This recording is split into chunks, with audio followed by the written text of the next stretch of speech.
মাথাভাঙ্গার মালিবাগান সংলগ্ন রাস্তায় বিজেপি প্রার্থী সাবিত্রী বর্মনের গাড়ি ভাঙচুরের অভিযোগ। থানায় প্রশাসনিক বৈঠক। মাথাভাঙ্গা থানার অদূরে মালিবাগান সংলগ্ন রাস্তায় শীতলকুচি বিধানসভা কেন্দ্রের বিজেপি প্রার্থী সাবিত্রী বর্মনের গাড়ি ভাঙচুরের অভিযোগ উঠেছে তৃণমূল কংগ্রেসের বিরুদ্ধে।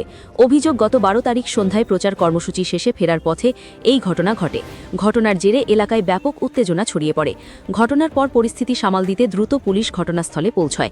পরে প্রার্থীর গাড়িটি থানার সুরক্ষায় নিয়ে যাওয়া হয়। এই ঘটনাকে কেন্দ্র করে শুরু হয়েছে রাজনৈতিক চাপানুতর। আজ শীতলকুচি বিধানসভার বিজেপি প্রার্থী সাবিত্রী বর্মন এবং কোচবিহার জেলা বিজেপির সভাপতি অভিজিৎ বর্মন মাথাভাঙ্গা থানায় উপস্থিত হয়ে প্রশাসনিক বৈঠক করেন। বৈঠকে আইন শৃঙ্খলা পরিস্থিতি, প্রার্থীর নিরাপত্তা এবং গতকালের ঘটনার তদন্ত নিয়ে বিস্তারিত আলোচনা হয়। এদিকে কোচবিহার জেলা পুলিশের পক্ষ থেকে পুলিশ সুপার যশপ্রীত সিং জানিয়েছেন, 12 তারিখ সন্ধ্যায় ঘটনাটি ঘটেছে এবং অভিযোগ পাওয়ার পরই তদন্ত শুরু করা হয়েছে। তিনি বলেন, এসডিপিও ও আইসির উপস্থিতিতে অভিযোগ গ্রহণের প্রক্রিয়া চলছে। ঘটনাস্থলের পরিস্থিতি, গাড়ির ক্ষয়ক্ষতি, ভিড়ের ভূমিকা এবং সংশ্লিষ্টদের বিরুদ্ধে কী পদক্ষেপ নেওয়া হবে তা খতিয়ে দেখা হচ্ছে। পুলিশ সূত্রে আরও জানা গিয়েছে, রাজ্য পুলিশ ও কেন্দ্রীয় বাহিনীর সমন্বয়ে প্রার্থীর গাড়িটি উদ্ধার করা হয়েছে। ঘটনার সঙ্গে জড়িতদের চিহ্নিত করে গ্রেফতারের উদ্যোগ নেওয়া হচ্ছে এবং সংশ্লিষ্ট ধারায় মামলা দায়ের করে দ্রুত আইনি ব্যবস্থা নেবার প্রক্রিয়া শুরু হয়েছে। সর্বশেষ পাওয়া খবর অনুযায়ী এখনও পর্যন্ত 2 দলের মোট 8 জনকে গ্রেফতার করা হয়েছে। আপনারা দেখছেন মাথাভাঙ্গা নিউজ পোর্টাল। সব ধরনের খবরের দ্রুত আপডেট পেতে আমাদের পেজটি লাইক ও ফলো করে রাখুন।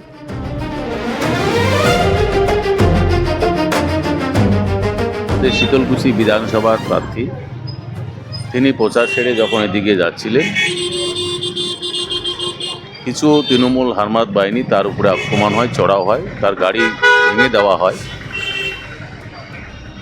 এবং কয়েকজনকে ধাক্কাধাক্কিও করা হয়। আমরা সেই বিষয় নিয়ে থানায় এসে আমরা কমপ্লেন গত রাতে করেছি এবং পুনরায় সেই বিষয় নিয়ে আজকে আইসি সাহেবের সঙ্গে কথা বলার জন্য আমি নিজেও এসেছি যে যদি এরকম চলতে থাকে তাহলে অবাধ সুষ্ঠু নির্বাচন কখনোই সম্ভব নয়। যাতে অবাধ এবং সুষ্ঠু নির্বাচন হয়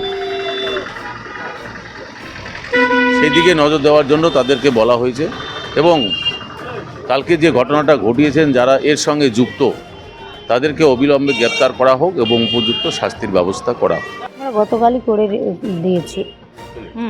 তো আজকে আমরা একটু দেখা করতে আসলাম।